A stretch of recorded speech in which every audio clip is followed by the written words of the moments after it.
This conference will now be recorded. Yeah, yeah. Yeah, deadlines on money, you gotta go, cut it off. Stan? Call this hearing to order. We have a quorum. In fact, everybody's here. We'll thank Mike for recording for us. We'll be doing the minutes from the recording, the final minutes. We are here to determine if an area variance is in order for the DRI project referred to as the neighborhood. Neighborhood Depot. Neighborhood Depot. I'll get used to it. We had a meeting on the 30th, night following the planning board meeting, and as a consequence of events and churn in this board, we didn't have a quorum. We didn't call a meeting because there's only two of us here. We did hear evidence and asked questions and had questions answered. But the other members were not party, and there certainly could be more facts coming in this evening. So could we recapitulate that meeting as well as the further information that member Van Hall asked for? Please, I'm moving the announcement. And I'll ask you gentlemen to, because I didn't take any notes at all, ask everybody to reintroduce themselves. Okay, I'm Alton Ainsley. I'm an architect working with Rapper and Neighborhood Depot. And I'm Dan Brown, Executive Director of Rapper. Bob Brazil, Director of Development Community Relations at Rapper. You probably was just married again, you're part of it, too, so. Assistant Mayor O'Brien, Executive Director of Owego County Government. Thank you. I knew I recognized that.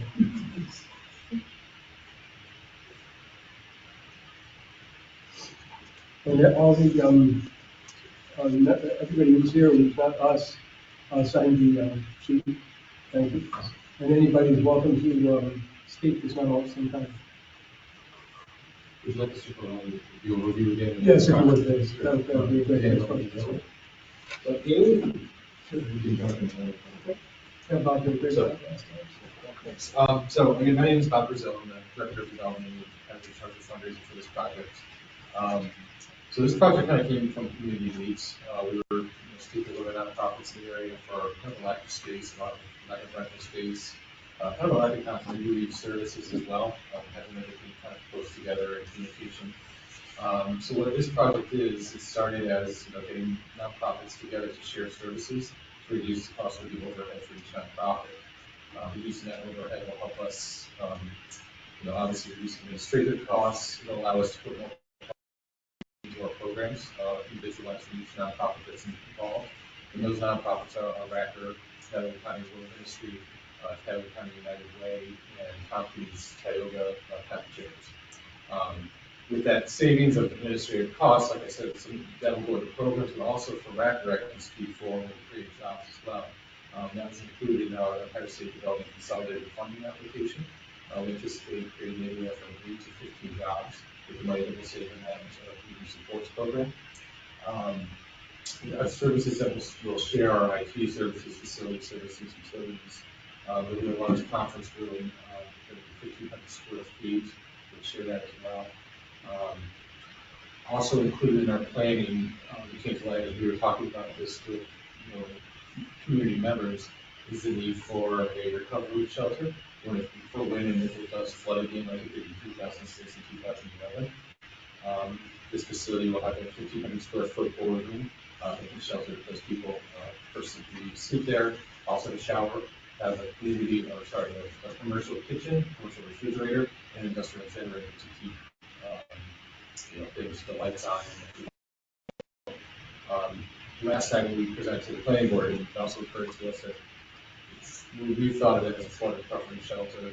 That's what we've been talking about a lot, but in instances like when it snows in April, it would have been a nice warm shelter to have in place for the community as well. So That's the overview of it. I know a lot of the attention of this is where it's located in the village, and that was a lot of what we were thinking in this parcel plan tonight, is where it lies in the village, a very high point in the village. And Alton's an expert on the elevation of this, but we couldn't ask for a safer spot in the village for recovery center due to this elevation. I'll turn to Alton at that point. Yeah, the site plan here, so everyone can see, an aerial photograph, and you're welcome to come up and look at this. This is North Avenue and Central Avenue, and then Depot Street, and the site is right at the end of Depot where it turns into Rural Ministry property there.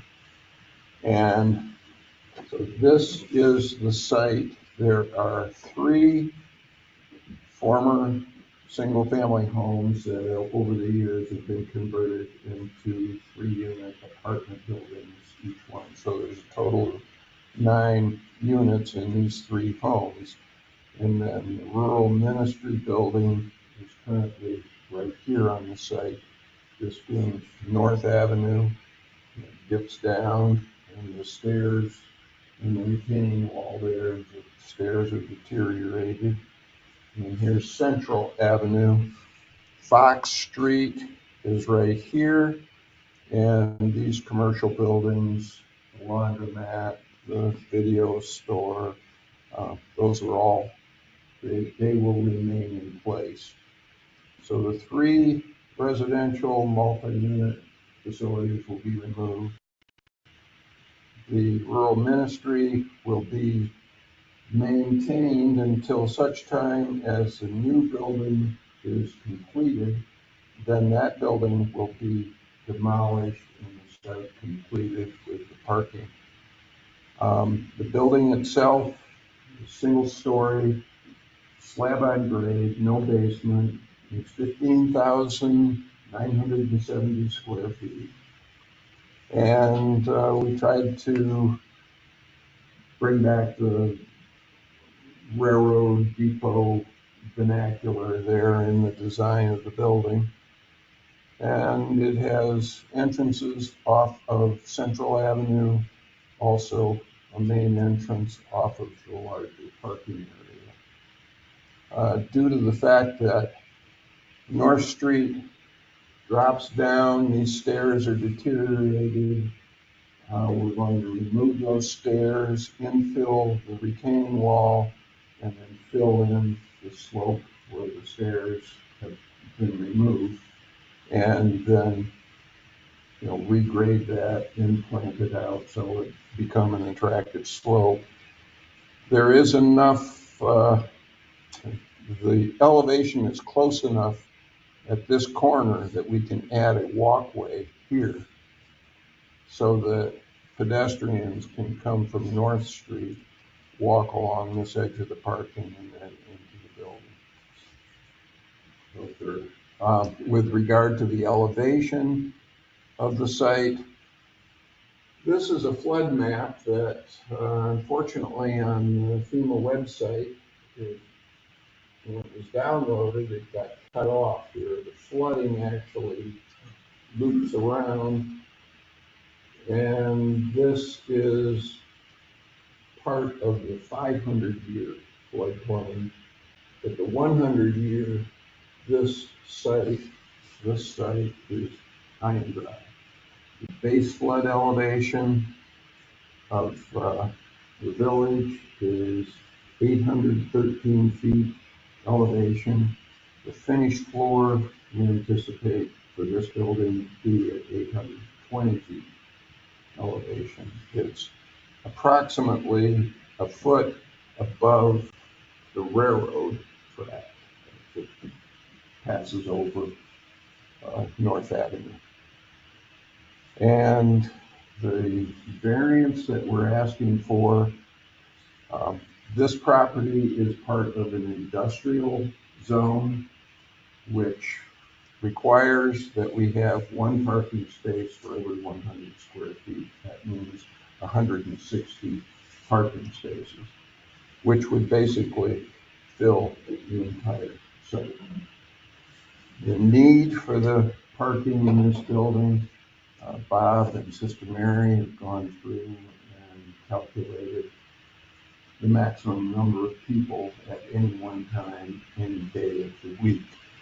And right now, when this building is fully occupied, it's 40 to 43 cars, 40 to 43 people, assuming they all drive individual cars. So we have 65 parking spaces in this plan, so we will have 20 to 25 spaces available for visitors that come and go. And Sister Mary can probably speak to her maximum load of cars and visitors comes on weekends and maybe during the Christmas holiday. We took a tally throughout the month of April, and those statistics were given to Bob, and Bob can share them with you. Yeah, they're literally a tally. So Sister Mary's crew had sat there every single day and watched how many cars were in there. So they're averaging 16.9 on a daily basis. The high of that would be 48 on the highest day, which was spring cleanup day. Three of those highlights are me and my daughter, so that counts for some of them. Lowest day is 0. So every day is accounted for, and then, like I said, the average is 16.9 for the women's ministries, which would be the highest as far as visitors can go. With the food pantry and the financial services, are more likely to get more visitors. For Title United Way, she said 1 to 0 on an average week. She doesn't get very many at all. For record, for us, I'm watching the traffic at Washington Gladden. We're anywhere between 15 to 20 a day. That's mostly staff. We average about 1 to 2 visitors a day there. And then for Catholic Charities, they'll have 2 to 3 staff doing primarily job coaching for people with disabilities. And their meetings will probably be what we anticipate being about 4 people. A day, I apologize. With the Carnival Ministry, it's more of an in and out, people coming in and then leaving, not staying there throughout the day. The 17 is not like everybody's there at the same moment. Yeah, and it seems to be mostly on weekends. And I think, Beacon Street is better, but Spring Cleanup is one of the higher. Spring cleanup would be a high, and probably August 3rd through giveaway would be a high. It's on the weekend. And again, that one is 40. That's So what is is that visitors during the day, not a peak number of cars in the day? These were cars in the. Those were cars coming into the parking lot throughout the day. So as they weren't counted when they left, but they were counted as they came in. If anyone came in twice, then they were counted. So let's go through staff. So go through, is that where you're going? I just want to get a little bit better understanding of this. It sounds like it's, I'm trying to make sure I understand what I'm doing. Okay, so let's see. Come back from the top. You said that at Radford we have a certain number. 50 20. That is like all there at one time. Well, with COVID, that's changed a little bit as far as remote. That's where we have plenty of staff to use. Well, let's put it this way, it's not the same sort of count that she's doing. At 15 to 20, you consider that,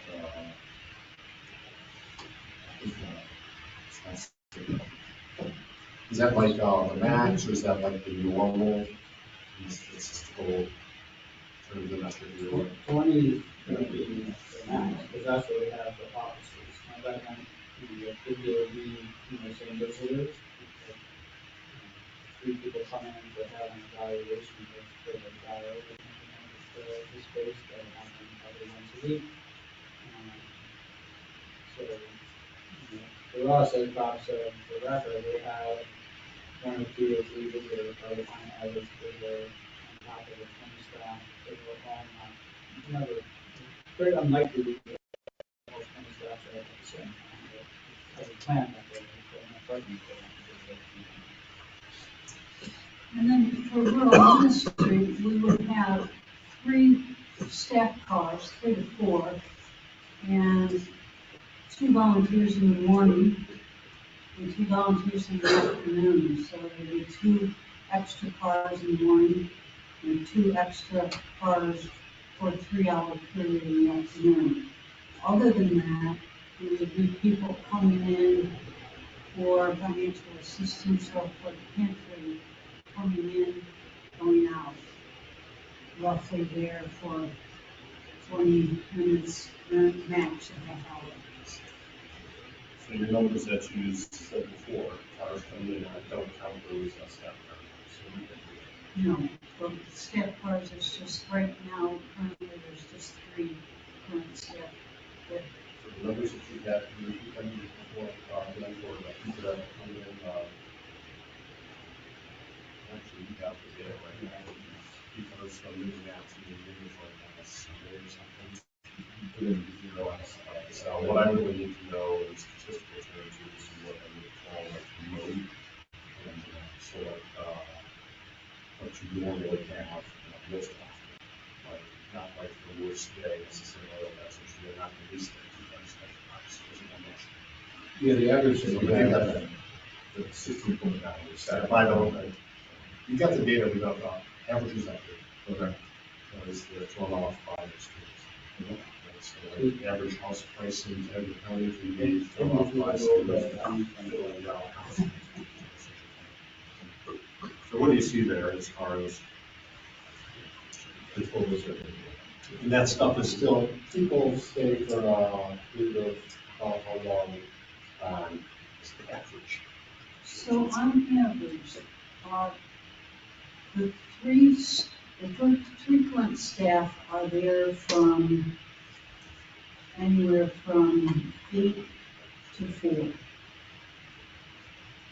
Yes. So they're stationary, so to speak. Then we have 2 volunteers who come in the morning, and they are present from 10 to 1. And then 2 volunteers come in the afternoon, and they are there from 1 to 4. Any other visitors throughout the day are coming through the food pantry or financial assistance, and they would be there for a maximum amount of time of a half hour.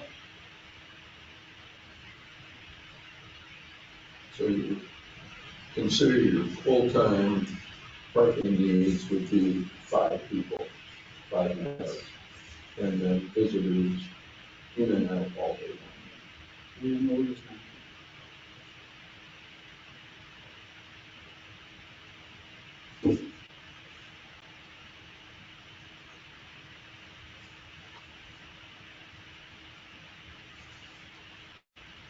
Certainly apples and oranges thing, so whatever. We can figure out. Sounds like maybe 3 or 4 cars would be there at one time. People coming in for food pantry. Yes. Not much. 3 regular staff, 2 volunteers, we're not gonna handle 22 people at the same time. Correct. You said United Way had like 150. Yeah. So Racker is the real, is the big user. Yeah. Essentially not doing classroom stuff, is doing evaluations, and this is a clerical. It's administrative space with the exception of probably once a week, you have a family come in for an evaluation. No 15 families here. Preschool staying out at Washington Way. Doing the playground and all the other great things to do. You don't want to play on the road. I did this before that. But that's what you're proud of, though.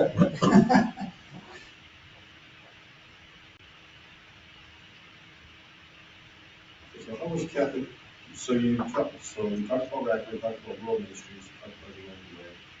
And then what did you say, Catholic Church? Catholic Church and Precept of Mass.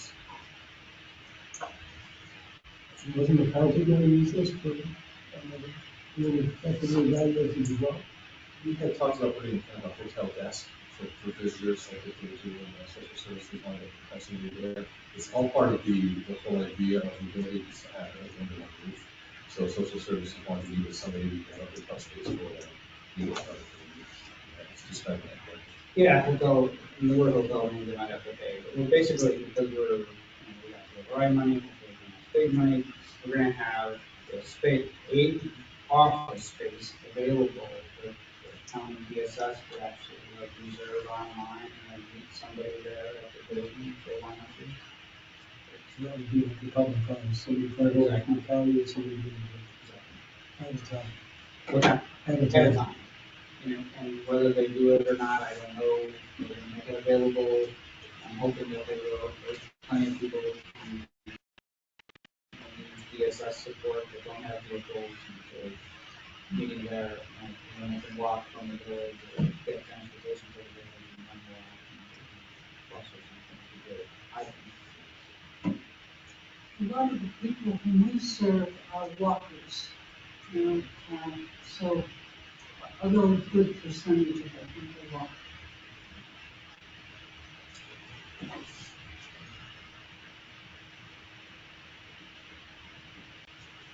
Maybe one of the things here for the project as a whole, Bob mentioned that we have a 1,500 square foot training room that's going to be in there. And that will also be available to the public to be able to hold an event in the evening, to have a training. Obviously, we have to make sure it was available and have some methodology for that. We're setting up security, basically using a fob system, so then you could actually activate it and give the fob to somebody to use, it would be only workable. You can actually have the fob system say it will work on this date, from this time to this time. And so people will be able to access that and use it. And then you think at night is essentially not, much of a concern, I guess.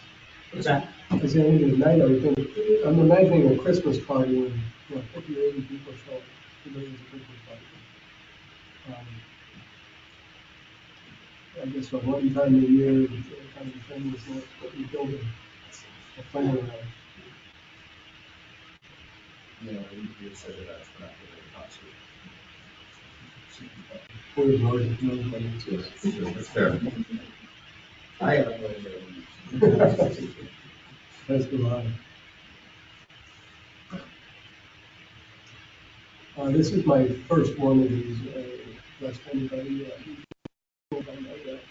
the meeting. So I don't have a perfect concept of everything has to go in one way. I think everything has to go in one way. So, handling the public hearings, Well, so, it sounds like unless the board has other questions for the applicant, ask if anyone in the audience has any statements to add to the public. yes, could anybody come in order to let us know what they know, what they think, what they feel?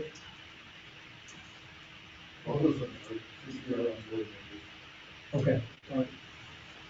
So I guess not. Have you opened the public hearing yet? Yes. This is the public hearing now? Well, 7:00. officially say words, I don't think we said those words. I brought the meeting to order, okay? What I meant when I said that was the hearing. And to end public hearing, close the public. Right, at the end of information gathering on this bigger subject, that was the hearing. There's a few ways that you can do it, see if we can either the applicant speaks during the public hearing, or they speak before the public hearing, and then you open the public hearing, let the public speak, and close the public hearing. Some places, you just mash it all together. I think it's okay to do that. Provide the applicant an opportunity to speak, focus on the public. I think you then you go right into the hearing, and that's okay. See up for this? But, and so I'm okay with doing that. I do like the record, like the formal motion to close the public hearing, because that is a fairly defined point in time that triggers some statutory deadlines potentially if action were to not be. So in theory, if we had questions, we didn't want to start the clock, 60 days. You can. Okay, street open. That's one thing that you can do. So, I'm not gonna, that's a thing, if there's like questions and stuff like that, how do they want to close something to more information and worry about, like, we can get to the next meeting. Okay, so We'll hear all the that hearing sort of goes on stuff. hiatus, and because we can do. Yeah, the hearing will be adjourned until the next meeting. And It's that's just what- meeting, just background stuff. Thank you.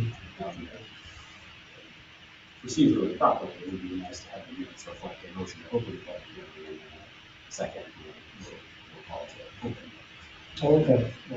Because this is an administrative public hearing, if it's scheduled to start at 6 o'clock, I'm okay with minutes reflecting that as well, you know, and then they can use the motion to close. So we're on the public hearing. Yes. Rusty Fuller, Village of Owego resident. I had asked several questions of the proposers last evening. Are the only questions, I'd like to ask a couple quickly, not very complicated, are the only questions that I can address about parking? Could I ask a couple other questions? Everything I read tells me that this can be an informal process in most instances. We are convening the hearing for that particular reason, so I refer to. Well, the zoning board's decision is specifically about the parking variance that's being requested, not the other facets of the project. So your decision and your questions should really be focused about the parking variance, the impacts to the community, the result of the variance for the parking. So That said, as one of the people here on the board, I would love to hear what your, anything else you have to talk about. I.e., I'm not gonna be somebody who says, I don't do anything that's outside the ministry. Because In a little bit, literally during public hearings, whatever comes out of their mouths, comes out of their mouths. Pretty much. We're gonna- They don't stick to it anyways. You know, for the- I usually do, but they don't. For the board's edification, right? When you're making you don't even have to decisions say, about yeah, parking. just let it go. So let's give it a shot anyway. So I'd asked how far the property was going to extend this to the south before, and generally to where the commercial buildings are there. And I just noticed there's one, because I went over and walked around and looked at it today. There's one large apartment building in the middle of the property. There are three over here on the south side, two kind of back and one on North Avenue, three there and one there. The reason I'm asking this is because you said there's three buildings that were coming down. And then there's one more that's 135 North Avenue that's kind of tucked behind that fence that's on North Avenue. You know what I'm talking about? It's a white building there. So I was just curious about how far over this is all coming. Am I? Well, yeah, The property line is right here. Okay, so this is the other building I'm talking about on North Avenue. So Yeah. that's a house. That's not. That's coming. a house. That's not going to be in the property. That's not on the property at all. This dotted line right here is the house with the little driveway that's right next to the stair. Yeah, so that house is coming out, this house is coming out, this house is coming out, and then the big house over here is coming out. No, this is staying. Gotcha. So that house Those blue houses. Not the blue one on the corner, that's Dave Dare's house, the other big one that's here. Yeah, that one is, That's also, property line is right here. that's also staying. That's Okay, staying as thank you. well. I wanted to get that clear. And then the last piece was just that, this is mostly going to be an administration building, because it doesn't sound, you're talking about one or two people coming. It's not really, unless you're planning on it changing from what all the other ones were, it's not really going to be a major building for a lot of folks to come to. If we're talking this two people, three people stuff, it's going to be mostly administration in this building. So just for clear, the administration for Racker, Sister Mary's food pantry, so I don't think it was. That's less administration, but the other ones, you're saying one or two people a day. Exactly. So we're not expecting a whole lot of people at this particular site. It's not, that's not the plan. Okay, thanks. That's the stuff I wanted. Thanks for letting me ask. Anyone else? I'll make a motion to close that public hearing. We have a second for the motion. We have a motion and a second. Is there any other comment? With, with the vote on that? What is it? Or- Oh, yes, I should do. We have a motion, we have a vote. So we have to comment on the motion. Any other, yes, is there any comment you'd like to have the hearing stand? Hearing none. All in favor of the motion? Unanimous.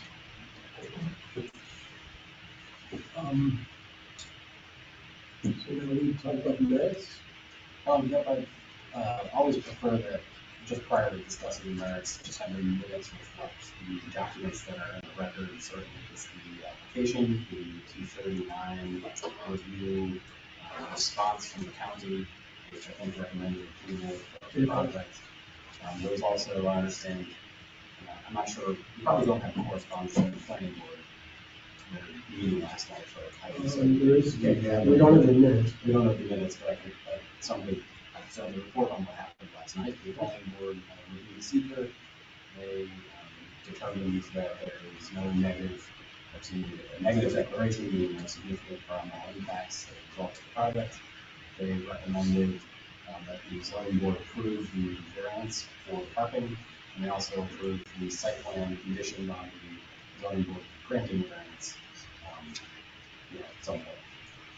And then I think that includes everything that was, to my knowledge, part of the documentation, which one of the board members individually received as well for project tonight. And then I would say a discussion on the merits of the project, whether the request for the variance would be appropriate next. And it's always important for the board to recall that as a zoning board, your purview is limited to considering the factors for granting an area variance. And those I'll just run through quickly.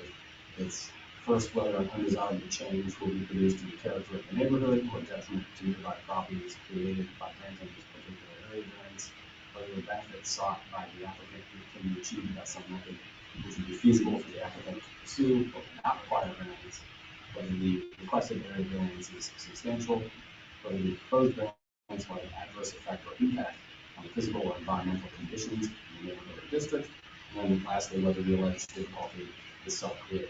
This is a balancing test. It is not an all or nothing. You might review each of these individual factors, find that 3 weigh against the project, and 2 perhaps weigh for it. But those 2 are really significant for it and outweigh the 3 that pawns that I mentioned. It's a balancing. You just have to weigh it all together and come up with your decision. I just ask that the decision be rationally supported when you are reviewing.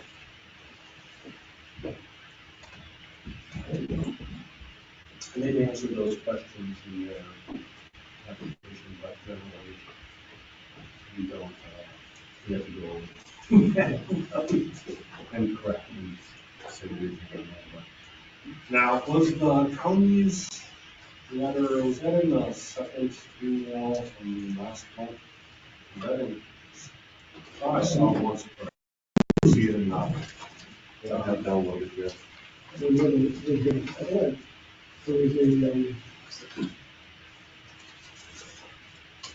sample of the DOT documents. What is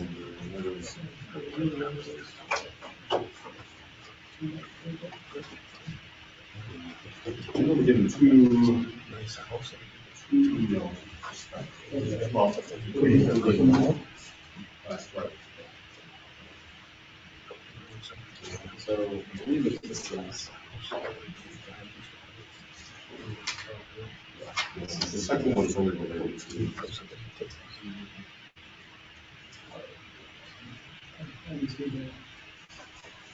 that's the certified questions. this was the this is, no, this is the 239.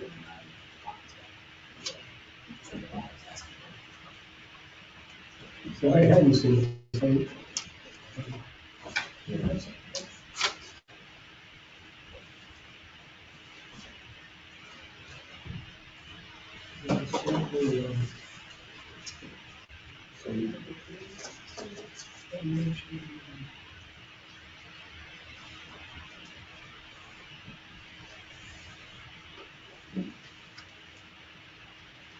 have you, I know you.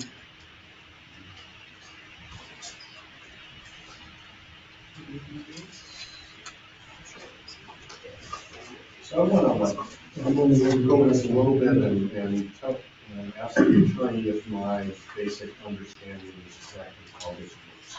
And it's also, in theory, Marcus too.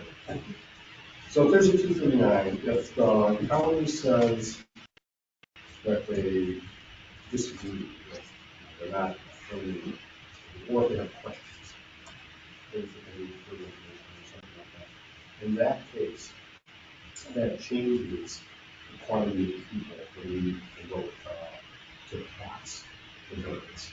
So you basically have to override if the county has, like you say, rejection, which is a supermajority, which in our case is very important. Now, if they approve of it, which I think they do in this case, then it makes no difference to us. You don't have to have a supermajority to disapprove of it. Everything is the same. So it's only if they disapprove or whatever that you need a supermajority. Only if they disapprove, if they indicate they need more information and make no recommendation either way, then still a majority. Supermajority. Now, the one, to go a little bit further into these things, a lot of times there's a intertwining of the county sort of controlling some aspects of the project and people that are doing that. So in this case, I wanted to ask you guys, what sort of connections, if any, are there between the county and this project, like the economic development part of the county? Sure, well, the connection started obviously with the application that we're working on. uh, Not the DRI, but going for the CDCD community development block grant. Hoping, subject to your approval tonight, hoping to submit that on Friday. We've been working with Team Tioga to help us figure out how to complete this application, because honestly, it's how many pages? Just about federal environmental review. Right, and then there's another NEPA thing, which is another 50 pages, and we're not experts at the stuff that's in there, and they've done that kind of stuff before, so, we've definitely been meeting with, a couple of the team members at Team Tioga who have been through this process before to help us. Well, this is what they're asking, what are we supposed to actually get in these files? So they've been very helpful with that. Honestly, we wouldn't be in a position probably if we were able to submit by the help assistance. Any other connection? Yeah, so that particular grant has to be applied for non-use power. So a nonprofit would apply for that grant, so we're the subrecipient of it. That's the real connection starts there, and they have helped us with the resources and getting this on time. This is very competitive. You say the county is the actual, It is actually the research. and so Team Tioga, I'm not aware of exactly how that works into things, how that's staffed up. Still. So probably one way to think about it, there isn't actually a connection with the county right now today. Because we don't actually have any of this money yet, hopefully we will. They're helping us, they're taking the lead and helping us forward. There's a lot of them too for the federal, we've done it once before with that, because if you have the state public. So the reason why I'm asking this sort of stuff, and it doesn't really, in this case, if anything, but it's, the whole 239 thing, where the county looks at this stuff and has this work with it. I think that there's a moderate to strong conflict of interest that they have in these things, in that part of that department is training us. And whether they agree with it, and other parts of that department are for anything, to push things through. So I find it, unlikely, well, I find it seems like a possible conflict of interest for part of that department to disagree with the rest of that department. You know what I'm saying this is a bad idea, if they were gonna say that. I'm not saying that that's in this case, I'm saying in general, that when these things come down, it seems like, are they ever going, if they're investing in something and pushing something through, is this other person maybe be involved, and brought things to us, and how are they firewall from us? It's a process. Dick, I want to, I know this is one of the windmills that I feel like you want to tilt that on occasion, right? And as a zoning. Well, I haven't tilted it this way. Yeah. Okay. Yes. Well, the thing is, I'm trying to understand. as a zoning board, right, the thing that we have in front of you is purely this project and the application for a parking area variance. If you personally feel that the county's recommendations don't hold water for you, that's fine, right? You can vote, you still have to look at the application as it's presented on the merits, regardless of what the county recommends or not, and vote yes or no, and identify the reasons why you're voting yes or no. If you have a policy issue with how the county is running things, I would ask that you not bring that up here, because this board can't do anything about that. What you should be doing is going to the county and identifying this is an issue for it. Or going to the state and saying, hey, you shouldn't have a county IEA or an economic development arm and require local municipalities to also go through that management. I hear what you're saying. And it's just, I want to bring you back to why we're here today. It's again just parking area variance. Yeah, there's things going on that have gone on, going on, and stuff like that. And so what I'm basically, but basically what I'm saying here is that I don't think it affects us much because of what I said before. It's only if they turn it down. But I also want to say, I don't like read too much into these things because I think in those situations, that because for some of the newer members and stuff, I'm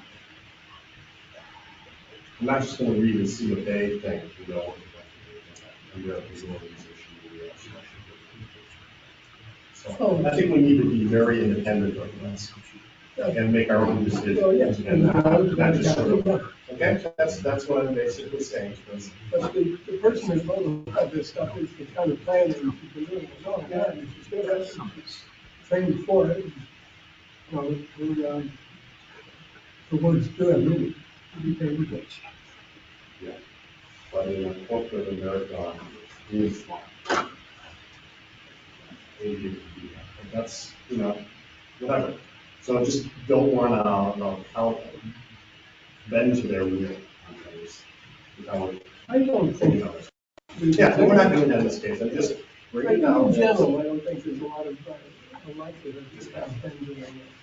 Yeah. At some point, I did some homework and determined that across the street, Aaron Gowan applied for the same area variance for the same reason. It's an industrial where they built, and the industrial requirements for parking are, they anticipate, I guess, a big factory or something. They anticipate everybody coming to work in lunch, individual cars and staying all day, which is not what we've had. They're living over there and they get their area variance, and we wouldn't have it here. And we're dealing with the concept of the area variance.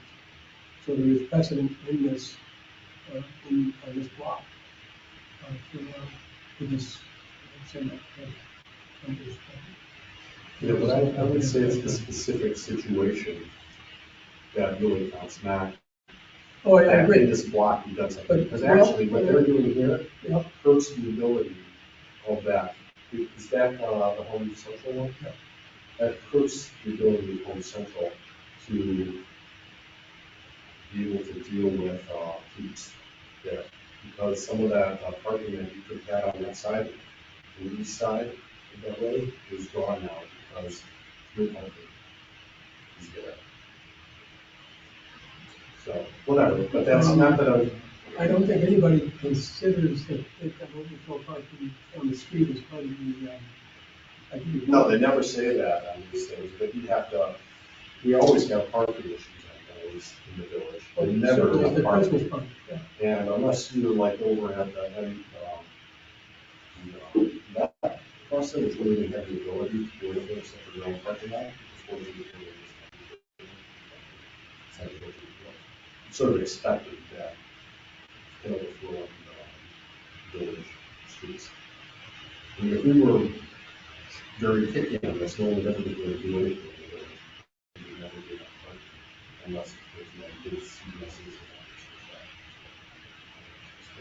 Right, and contribute to our flooding problems.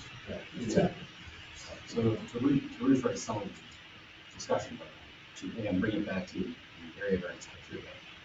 You mentioned parking, and there's apparently some expectation on Mr. Van Hall's part that parking would flow over into the streets, whether that's true or not. It's more of a potential impact to the community, the neighborhood character. But if there was some indication that there was some doubt about the statistics provided that our expected parking need for something, the parking would go where it goes, which is on the streets nearby.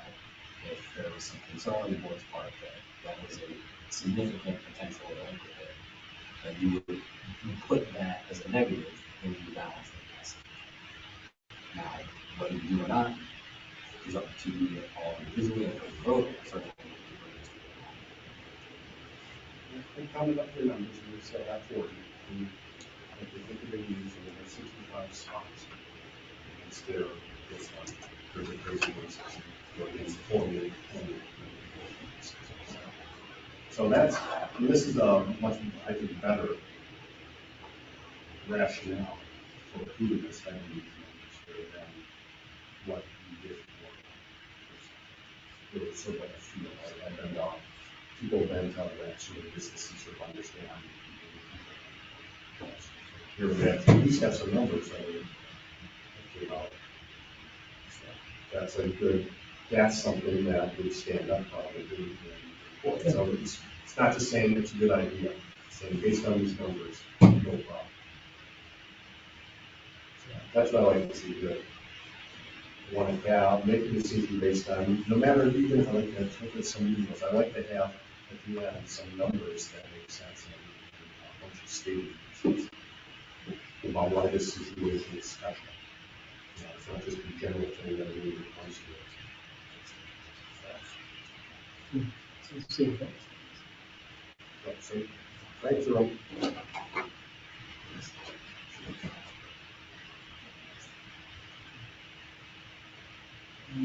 Yeah, let's go through the five essential criteria for these decisions, of which all of them aren't always germane. Undesirable change in the neighborhood. Does anybody have anything they'd like to say to that?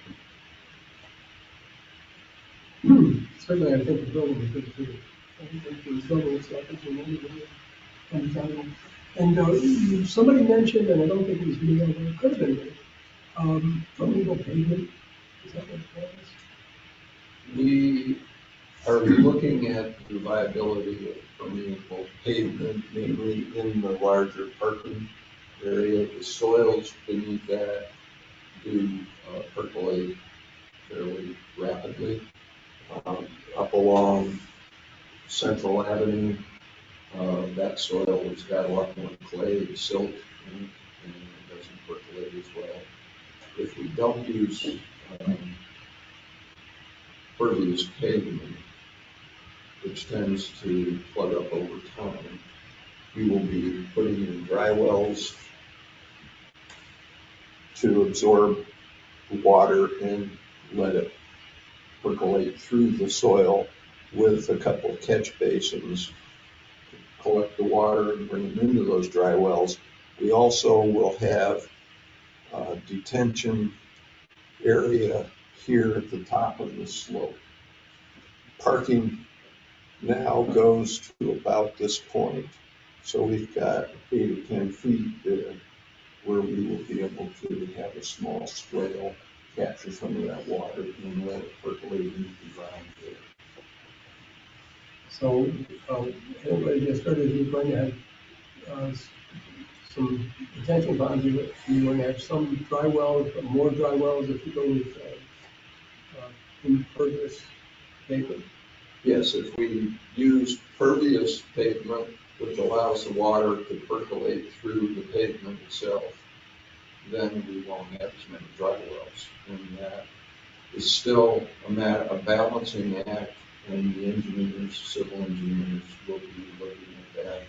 They have the soils report, and we can look at the lifespan of the paving and see which is the most economically feasible and to the long term of the project. Mr. Chairman, I hate to jump in, but one of the things, again, we just have to remember about the questions you're asking. So that they have to relate specifically to the question of the variance, which is purely about the number of parking spaces. The other facets of the project are in front of, or were in front of the planning board for review. So the question is about, yeah, it's helpful information to know, I understand. We all have lots of questions about that type of thing. But unless it's tied back to the question of how many parking spaces are needed versus what's required under the code versus what's expected, all that stuff. That's the focus of this application. Right, okay. So, how do I phrase this question? Is the lack of parking compared to code of the undesirable effect on the neighborhood? Which would be the question of, are we going to be looking at everybody parking everybody else into the driveway because of some effect? Yeah, so it's whether an undesirable change will be producing the character of the neighborhood or detriment to nearby properties created by granting the area variance, which is related specifically to the number of parking spaces. Right? And we go around and determine if anybody, I think you can freely, you don't have to do it individually, give people an opportunity to say something. I mean, we've been in it. or you may and you don't, I believe you don't have to give a reason for a vote. So you don't need to vote individually on each one of these. You can, at the end of it, go through and have lots of discussion, Up just or ask down? people yes or no. Okay, so this is one of the, right there. Some other people say I'm for this, even though I think number one is bad, but You two, three, disagree four, on okay, this. it's for the opposite. That's okay. Second one is there anything else that could have been done to eliminate the requirement to have this meeting at all? And, so we're gonna look at it again. Well, there's things like filing properties. There's a, So the make it benefits, small, do blah, blah, the blah. benefits sought by the applicant is a 15,000 square foot building. And these are alternatives to achieving the benefits sought of a 15,000 square foot building. Purchasing adjacent properties, maybe. Building a parking garage, maybe. Feasible, unlikely. But, so, and that goes with number three. So did we talk about whether it's substantial in that way? No. So, Is less parking substantial? So the question of substantiality, this is more of a comparison as a percentage. You know, so they need 160 spaces, they're providing 65, so they're looking for a variance of 95 spaces. And that is correct there, which is more than 50%. So But that's substantial. it's a pretty substantial request. And again, this is a balancing test. It's not one or the other. It's not all or nothing. It's okay if something like this is substantial if everything else weighs in favor of that. so I think that answer, I mean, it's basically medium to large is substantial. But, you know, we already shown us the council what they need. It's not gonna be a leak, at least for me.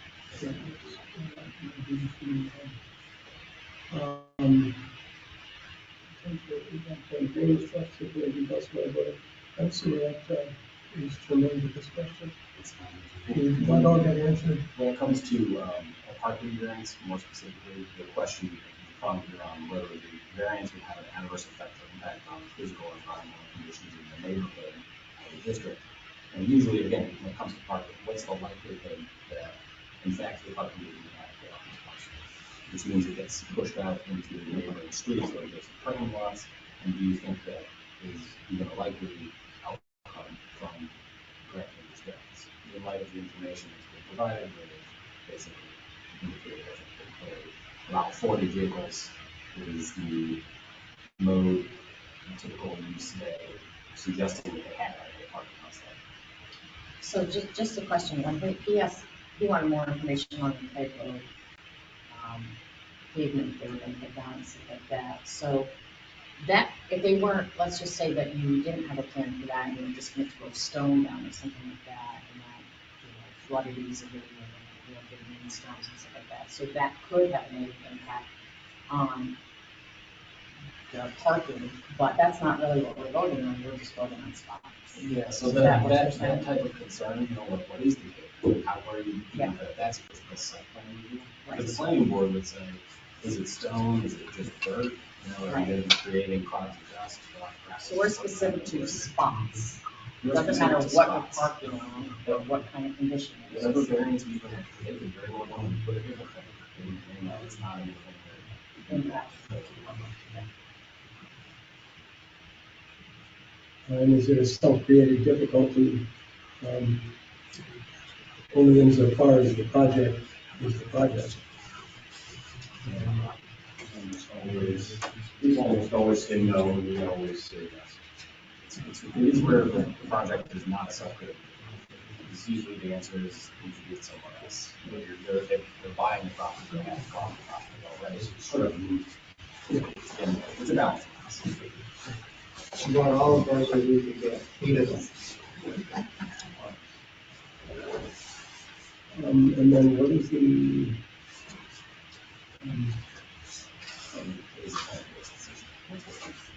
oh, sorry, I don't know this.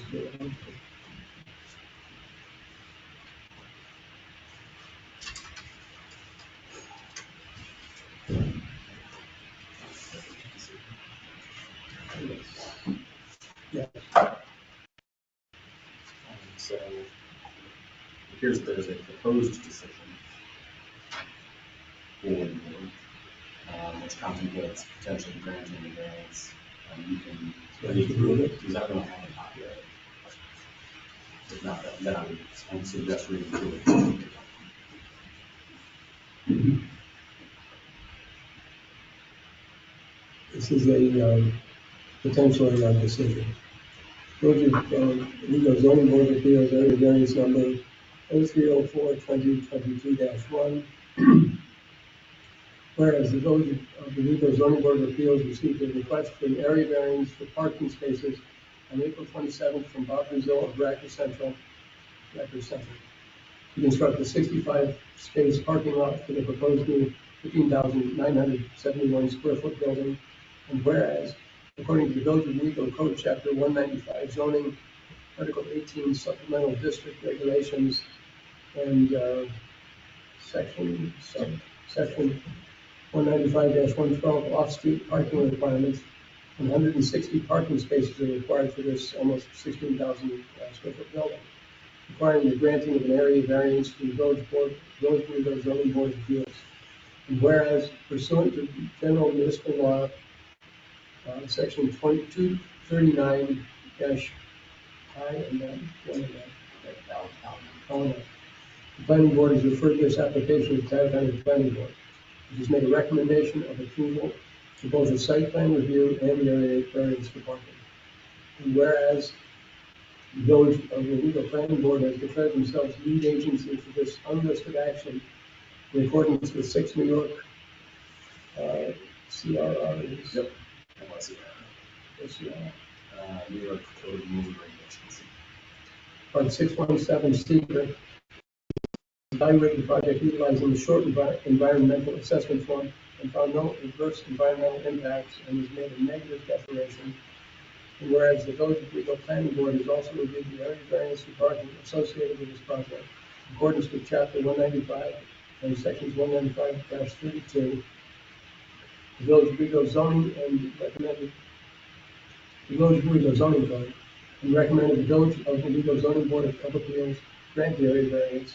And whereas the Village of Owego zoning board of appeals has evaluated this area variance request using the 5 New York State required questions, realizing that passing the test of all 5 questions is not required. And whereas the Village of Owego zoning board of appeals, excuse me, has concluded that while this area variance is moderate, it will not detrimentally impact the neighborhood character or environment, and in fact will improve the aesthetics and conditions of that neighborhood.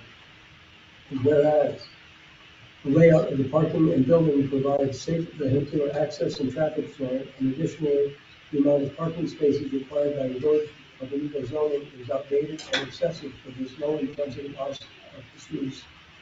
Therefore, be it resolved that the Village of Owego zoning board of appeals hereby grants the area variance request in full.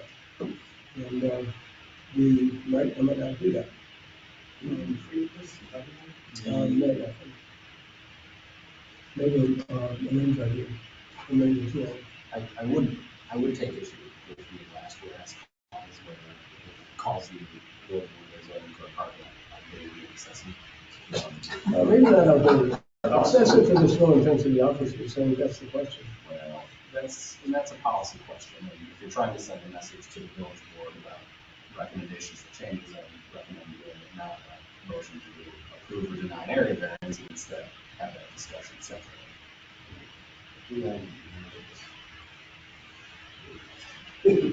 It's up here in the building very specifically. There's also a whereas before that, we're talking about access. Which has nothing to do with this. Just right before. In the same. Oh, access and driving flow. Yeah. Yeah. I would recommend the last whereas clause just be taken out. But otherwise, it's fine.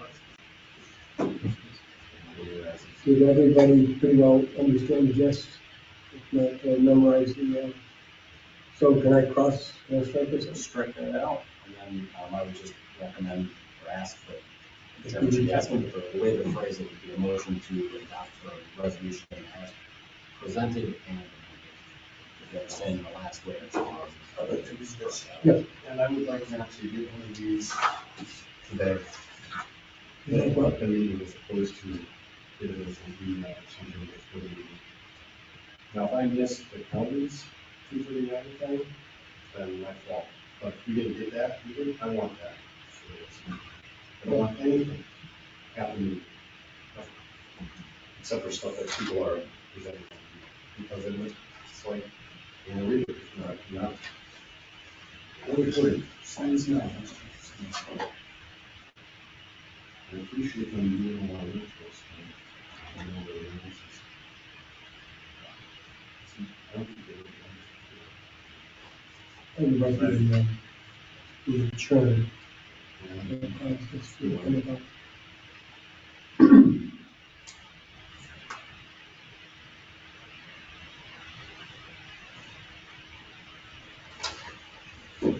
Anybody else want to? So I don't understand. So I don't understand.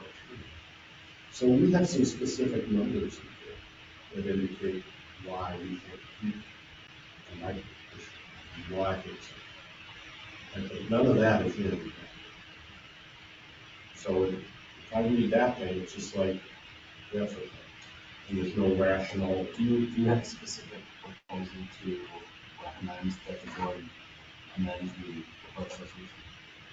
And I put a whereas they present showed expected occupancy of 40 parking spaces versus the 65.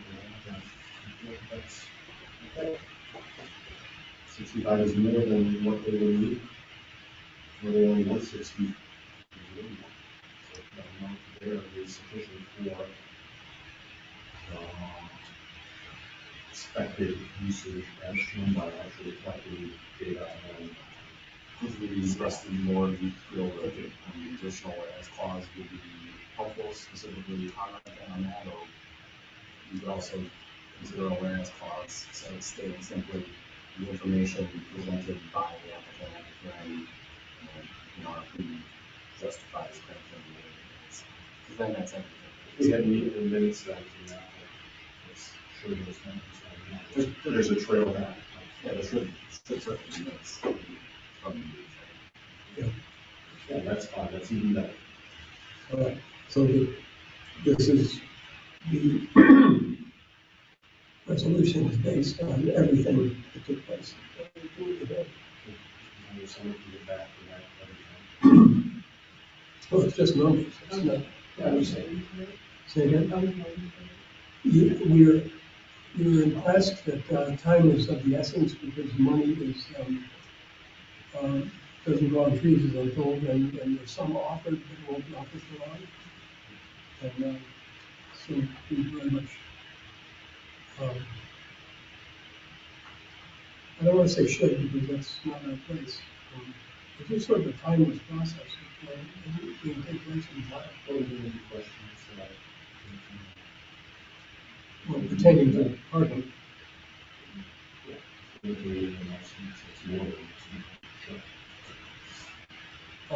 you have any further discussion? I don't have any information. Other than that? Yes. Okay. And I'm presuming this isn't typically the resolution is written up in the right? So it's often nice to come to the meetings with alternative resolutions potentially prepared. One approving it, one denying it. Or having a discussion in a way that's kind of, I'll say, hit by numbers, where it's, here's the factor, and write in why, yes, no, that type of thing. So this is a useful tool at meetings like this because we can tweak it, tailor it. But someone's presented there to immediately tweak and tailor it to help them know the final product, which is a letter to the applicant saying, here's the decision, which is voted on in the meeting.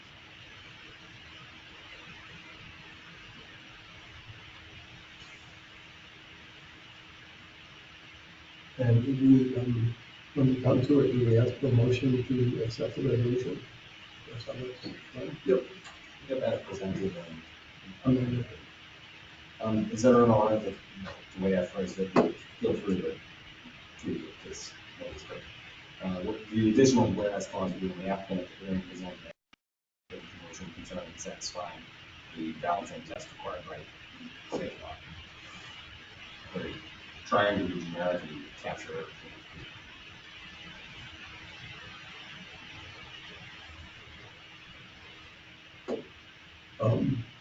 Because there were specific numbers given in 45 and 60, 40 and 65 of memo, and they're not in there. Do you want to have them in there? No, because it'll be in the minutes. You will allow us to do included but not limited to. Okay. As long as we have minutes, I mean, we haven't had minutes in the past, I don't know, except for maybe the actual meeting recorded, which I'm not sure. Legally. According to New York State, that doesn't count. There needs to be They gotta minutes. be- We've had that discussion. Okay, so that's what all I would ask is that you put some of those money in. All right, I think we must be ready to vote. Can I have a motion? I'll make a motion to accept the resolution as presented in Any second? Any second? That needs to be, yes.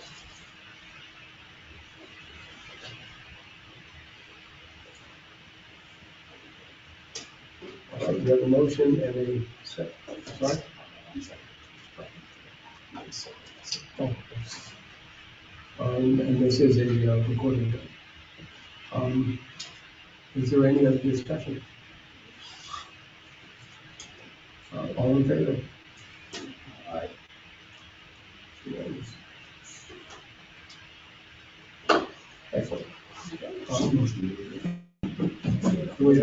I don't know, we have other business.